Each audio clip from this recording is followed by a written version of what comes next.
నా జీవితం గొర్రెల మంద కాచడానికేనా? ఇంకా ఎంతకాలం ఇలా గడపాలి?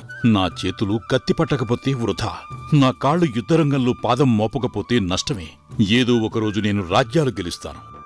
ఇంతలో దూరం నుండి అతని తల్లి పిలుస్తుంది. వీరన్నా, ఏమిటో ఎప్పుడూ ఏవో పగటి కలలు కంటూ ఉంటావు. అలా ఆకలితో కలలు కనలేవురా.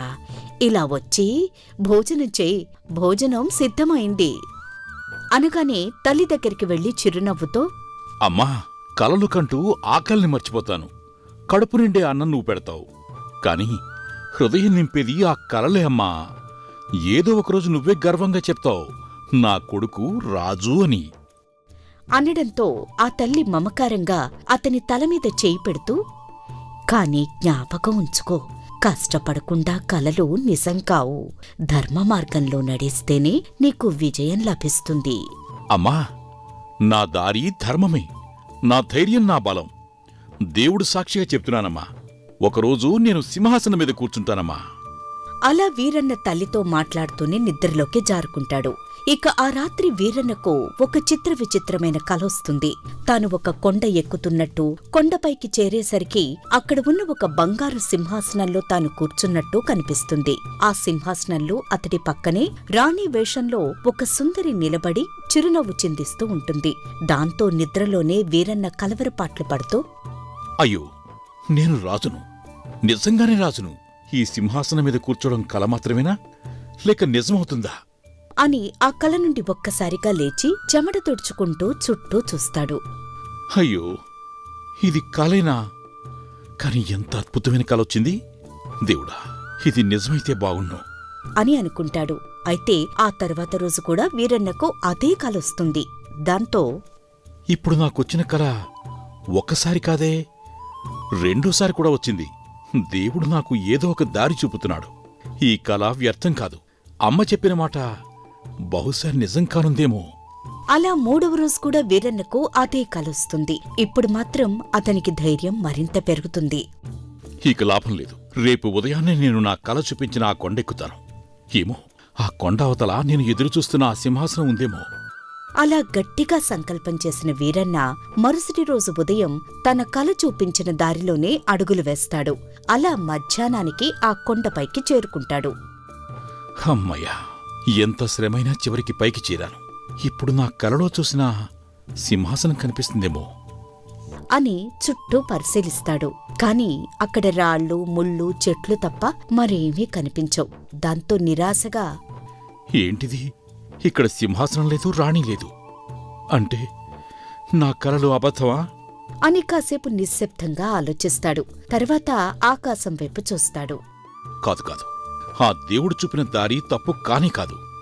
సింహాసనం లేకపోయినా ఈ ప్రయాణం వృధా కాదు. బహుశా నా కల నిజమయ్యే మొదటి అడుగు ఇదే కావచ్చు అని వీరన్న ఆకలితో ఓ చెట్టు కింద కూర్చుంటాడు. అప్పుడే అతనికి సమీపంలో గుర్రాల కాళ్ల శబ్దం వినిపిస్తుంది. వీరన్న శ్రద్ధగా వాటిని వింటాడు. అది ఏదో దొంగల ముఠాలా అనిపిస్తుంది. వారి నాయకుడు గజపతి తన అనుచరులతో ఇలా అంటాడు. శంకరన్న, ఈరోజు నువ్వు ఖాళీ చేతులతో రాలేదనుకుంటున్నాను. అవునవును, ఈసారి ఆ మాంత్రికుడి వద్ద నుండి దోచుకుని వచ్చినవి ఇలాంటి వస్తువులు కాదు, అన్నీ మాయా వస్తువులే. ఇదిగో, ఇది మాయాకోటు.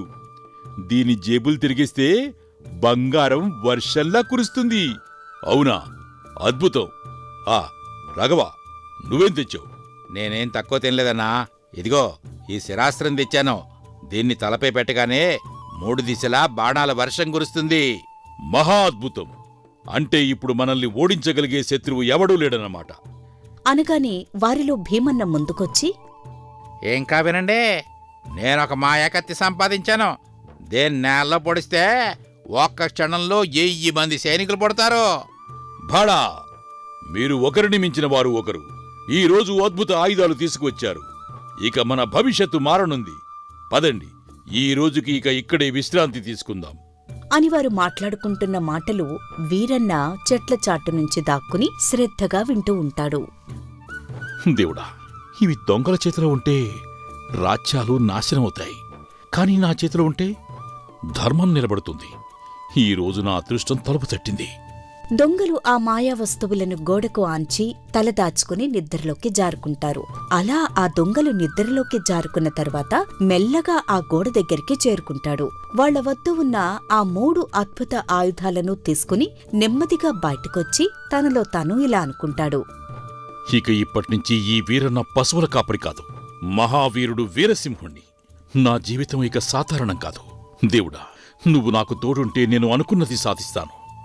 అలా వీరన్న ఆ మాయా వస్తువులు తన సంచిలో దాచుకుని కొన్ని రోజులు సుదీర్ఘ ప్రయాణం తర్వాత చివరికి బలభద్రపురం రాజభవనం వద్దకు చేరుకుంటాడు. అక్కడి కాపలావాడు వీరన్నను చూసి, యారా నువ్వెవరివి? ఈడకి ఎలా వచ్చావు? రాజ్భవనం తెలుసు కదా ఇది. నీలాంటోడు ఎవడైనా రాజుని కలవగలరు అనుకున్నావా? నేను సాధారణ మనిషిని కాదు. నా పేరు మహావీరుడు వీరసింహుడు. మహావీరుడట. నీ రూపం చూస్తే కాపరిగా కనబడుతుంది, యోధుడిగా అనిపించట్లేదు. నువ్వు రాజు దగ్గరికి వెళ్ళాలని నువ్వు కళ్ళ కాడడం కూడా హాస్యమే. అని అనగానే వీరన్న కోపంతో ఊగిపోతూ గంభీరమైన స్వరంతో ఇలా అంటాడు. కాపరి కావడం తప్పు కాదు, కాని ధైర్యం ఉంటే కాపరి కూడా మహావీరుడవుతాడు. నేను ధర్మం కోసం వచ్చాను, మీ రాజ్య రక్షణ కోసం వచ్చాను. నువ్వు అబద్ధాలు చెప్తున్నావు అబ్బాయి. రాజుగారి దగ్గరికి నేను తీసుకెళ్ళడం మాకు అంత సులభం ఏం కాదు. అనగానే వీరన్న తనతో తీసుకొచ్చిన ఆయుధాలను వారికి చూపిస్తూ, అయితే ఇదిగో ఈ మాయా ఆయుధాలు చూడండి. దీన్ని తలపై పెట్టగానే 3 దిశలా బాణాల వర్షం కురుస్తుంది. ఇది ఒక సాధారణ కాపరి చేతిలో ఉంటుంది అనుకుంటున్నారా మీరు? అని అనగానే ఆ కాపలా వాళ్లు ఒకరినొకరు ఆశ్చర్యంగా చూస్తారు. సరే సరే, నీ ధైర్యం మాకు నచ్చింది, కానీ మహారాజు గారిని కలిసే ముందు ఒక విషయం తెలుసుకో. మా మహారాజు గారు సులభంగా ఎవరిని నమ్మరు. నీ ధైర్యం నిజమైతే నువ్వే గెలుస్తావు. నా ధైర్యాన్ని ఎవరూ పరీక్షించాల్సిన అవసరం లేదు. ఆ దేవుడే నాకు తోడు. నన్ను రాజుగారి దగ్గరికి తీసుకువెళ్ళండి. అని అనగానే కాపలా వాళ్లు వీరన్నను రాజభవనంలోకి తీసుకువెళతారు. రాజభవనం లోపల పూలతో అలంకరించిన సభామండపం మధ్యలో సింహాసనం మీద మహారాజు ధర్మదేవుడు కూర్చునుంటాడు. పక్కనే రాజకుమార్తె వసుంధర, చుట్టూ సైనికులు, మంత్రివర్గం. అప్పుడు రాజు ఆ విచిత్ర ఆయుధాలతో ఉన్న వీరన్నను చూసి, యువకుడా, ఎవరు నువ్వు? ఏ కారణం చేత నా సభలో అడుగుపెట్టావు? మహారాజా, నా పేరు మహావీరుడు వీరసింహుడు. సాధారణ కాపరివాణ్ణి కావచ్చు, కాని నా గుండెలో ధైర్యం, చేతిలో ధర్మం ఉన్నాయి. మీ రాజ్యరక్షణ కోసం వచ్చాను. అని అనగానే అతని మాటలు విని సభలో అందరూ వ్యంగ్యంగా నవ్వుతారు. అప్పుడు మంత్రి సందేహంగా, మహారాజా, ఇతని మాటలు వింటే కలలుకనే కాపరిలాగా అనిపిస్తున్నాడు. ఇలాంటి వాడి మాటలు మనం నమ్మొచ్చా? గొర్రెలను కాపాడే ఈ కాపరి మీ రాజ్యాన్ని కూడా కాపాడగలడు మంత్రివర్య. నన్ను నమ్మి నాకు ఒక అవకాశం ఇప్పించండి. ఆ మాటలు విని మహారాజు ఆశ్చర్యపోయి చిరునవ్వుతో, చాలా ధైర్యంగా మాట్లాడుతున్నావు వీరసింహుడా.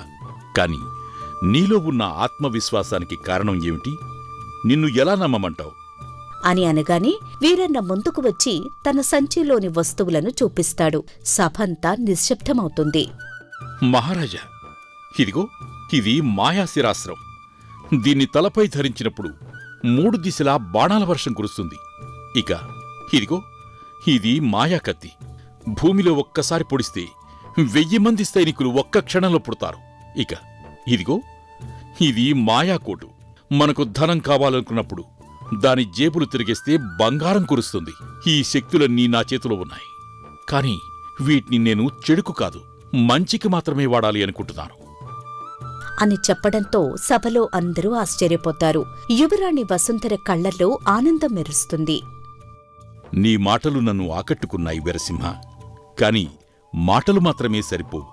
నీ ధైర్యం యుద్ధరంగంలో నిరూపించాలి. మరి నువ్వు మాపై దండెత్తి వస్తున్న గాంధార రాజుతో యుద్ధం చేసి అతన్ని ఓడించాలి. మహారాజా, యుద్ధం కావాలా? అయితే నేను సిద్ధమే. నా శక్తి మీ రాజ్యానికి రక్షణ కావాలని మాత్రమే కోరుకుంటున్నాను. కాని నాకొక కోరిక ఉంది మహారాజా అని అంటాడు. దాంతో మహారాజు సూటిగా అతన్ని చూస్తూ, ఏమిటది? ఏం కావాలి నీకు? మీ శత్రువు గాంధారరాజును ఓడించిన తర్వాత మీ కుమార్తె వసుంధరను నాకిచ్చి వివాహం చేస్తారా? సభంతా ఒక్కసారిగా మౌనంగా మారుతుంది. వసుంధర సిగ్గుతో తల కిందకు వంచుతుంది. దాంతో మహారాజు, సరే, నీ ధైర్యం నన్ను ఆశ్చర్యపరుస్తుంది. గాంధారరాజును ఓడిస్తే వసుంధర నీదే. ఇదే నా వాగ్దానం. ధన్యవాదాలు మహారాజా.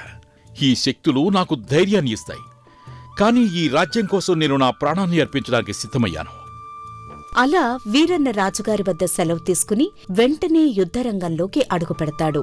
గాంధారరాజు గుర్రం మీద కూర్చుని గర్వంగా చూస్తూ ఉంటాడు. వీరన్న మాత్రం గంభీరంగా నిలబడి ఉంటాడు. ఏరా, నువ్వేనా మహావీరుడు అని గొప్పలు చెప్పుకుంటున్నది? నీ దగ్గర ఉన్నది కొద్దిమంది సైనికులు మాత్రమే. నా అసంఖ్యాక సైన్యం ముందు నీ ధైర్యం ఎక్కడ నిలబడగలదు? గాంధారరాజా, సంఖ్యతో యుద్ధాలు గెలవరు. ధైర్యం, ధర్మం ఉన్నవాడే నిజమైన వీరుడు. ఈరోజు నిన్ను ఓడించకపోతే నా పేరు వీరసింహుడే కాదు అని వీరన్న మాయాకత్తిని భూమిలో పొడుస్తాడు. దాంతో ఒక్కసారిగా 1000 మంది సైనికులు పుడతారు. సైనికులు గర్జిస్తూ యుద్ధానికి సిద్ధమవుతారు. అది చూసి గాంధారరాజు ఆశ్చర్యపోతాడు. ఇదేంటి, ఒక్క క్షణంలో 1000 మంది సైనికుల? ఇది మానవ శక్తి కాదు, ఇది మాంత్రిక శక్తి. ఇంతలో వీరన్న శిరాస్త్రం తలపై పెట్టి, ఇది దేవుని వరం. ఈ శిరాస్త్రం నుంచి వచ్చే బాణాల వర్షం నీ అహంకారాన్ని మట్టుబెడుతుంది అని ఆ శిరాస్త్రం నుండి 3 దిశల్లో బాణాల వర్షం కురిపిస్తాడు. దాంతో గాంధారరాజు సైనికులు ఒకరి తర్వాత ఒకరు కూలిపోతారు. గాంధారరాజు కోపంతో తన ఖడ్గం ఎత్తుతాడు. ఏ వీరసింహ, నీ శక్తుల మీద ఆధారపడక నాతో యుద్ధం చేయగలవా? నా శక్తులు నాకు తోడవుతాయి, కాని నీకోసం నా చేతివాటాన్ని చూపిస్తాను రా. యుద్ధరంగం మనిద్దరిదే. అలా ఇద్దరూ ఒకరి మీద ఒకరు దాడి చేసుకుంటారు. కత్తుల శబ్దం ఆకాశాన్ని అందుతుంది. చుట్టూ సైనికులు జై వీరసింహుడు అని అరుస్తూ ఉంటారు. గంటల తరబడి సాగుతుంది ఆ యుద్ధం. చివరికి గాంధారరాజు వీరసింహుడి కత్తి దెబ్బలకు తట్టుకోలేక వెనక్కి తగ్గుతాడు. తన మిగిలిన కొద్దిమంది సైనికులతో పారిపోతాడు. జయము జయము, మహావీరుడు వీరసింహుడికి జయము. వీరన్న అలసటితో శ్వాస తీసుకుంటూ తన సైనికులను చూస్తాడు. ఈ విజయం నా శక్తి వల్ల కాదు, ఇది ధర్మం వల్ల. ధర్మం ఉంటే అహంకారాన్ని ఎవరైనా ఓడించగలరు. అలా గాంధారరాజును ఓడించి వీరన్న రాజభవనానికి తిరిగి చేరుకుంటాడు. అతడి పేరు జయ జయధ్వానాలతో గగనమంతా మారుమోగిపోతుంది. మహారాజు ఆనందంతో, వీరసింహుడా, నీ ధైర్యం, నీ శక్తి, నీ నిజాయితీ వల్లే నేడు నా రాజ్యం రక్షించబడింది. నీకు ధన్యవాదాలు తెలపడానికి మాటలు సరిపోవయ్యా. ప్రజలు చప్పట్లు కొడతారు. యువరాణి వసుంధర కళ్లల్లో ఆనంద కన్నీళ్లు మెరుస్తాయి. మరోవైపు వీరన్న వినమ్రంగా రాజుగారి ముందు నమస్కరిస్తూ, మహారాజా, ఇది నా విజయం కాదు, ధర్మం కోసం పోరాడిన ప్రతి సైనికుడి విజయం.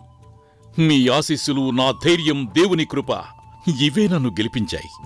నువ్వు కేవలం నా రాజ్యాన్ని మాత్రమే కాదు, నా గుండెల్లో ఉన్న భయాన్ని కూడా జయించావు. నీకన్నా ధైర్యవంతుడైన అల్లుడు నాకు దొరకడయ్యా అని అంటాడు. దాంతో వీరన్న ఆశ్చర్యంగా చూస్తాడు. సభంతా నిశ్శబ్దంగా ఉంటుంది. ప్రజలారా, నేను చెప్పిన మాట గుర్తుంది కదా? గాంధారరాజును ఓడిస్తే నా కుమార్తె వసుంధరను ఈ వీరసింహుడికి ఇచ్చి వివాహం చేస్తానని మాటిచ్చాను. అనగానే ప్రజలు జై వీరసింహుడు అని హర్షధ్వానాలు చేస్తారు. దాంతో యువరాణి వసుంధర సిగ్గుతో తలదించుకుంటుంది. వీరన్న ఆనందంతో ఆమె వైపు చూస్తూ, వసుంధర, నా ధైర్యానికి నువ్వే బలం. నువ్వుంటేనే నేను రాజుగా నిలబడగలను. అలా వసుంధర వీరన్నల వివాహం వైభవంగా జరుగుతుంది. సింహాసనం మీద వీరన్న కూర్చునుంటాడు. పక్కనే వసుంధర కిరీటం ధరించి చిరునవ్వుతో కూర్చునుంటుంది. అప్పుడు వీరన్న తన మనసులో ఇలా అనుకుంటాడు, నేడు నా కల నిజమైంది. కాని ఇది నా అదృష్టం మాత్రమే కాదు, ధైర్యం, విశ్వాసం, ధర్మం కలిసిన ఫలితం. మహారాజా, నాకిచ్చిన గౌరవం, బాధ్యతను మరవను. ప్రజలందరినీ ఒకే తల్లి కొడుకుల్లా చూసుకుంటాను. ధర్మమే నా దారి, న్యాయమే నా కత్తి.